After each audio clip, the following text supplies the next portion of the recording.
most of you probably know me and have heard me speaking. I've been the state rep for District 1 my first term, so the last 2 years.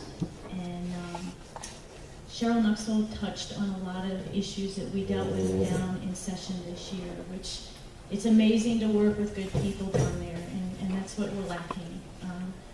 I represent you. We are a minority when it comes to Boise and some of the other legislators in the state. I've been rated #1 by the Republican Liberty Caucus and the Freedom Foundation for voting the most constitutional and the most liberty-minded legislator down there. So that kind of tells you where I stand on issues and what I think.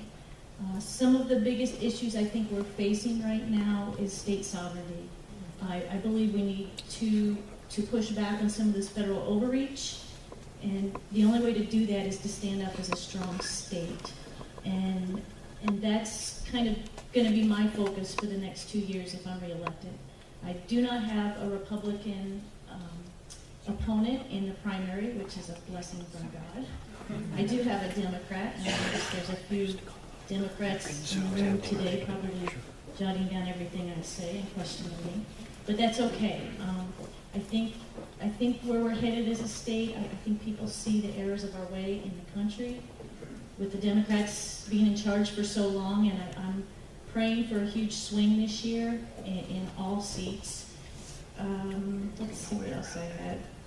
I want to take this time because I don't know when I'm going to get them in the room again, but I just want to say what makes me a great legislator is all the citizens behind me.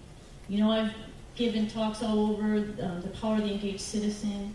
I've been giving them in the southern end of the state, and I have a speaking event next week, or this week, down in a little further south.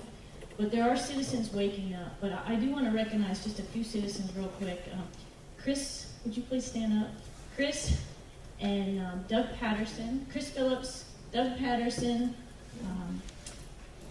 I don't know where he's at, and then Mr. Domke, where are you at? Gary?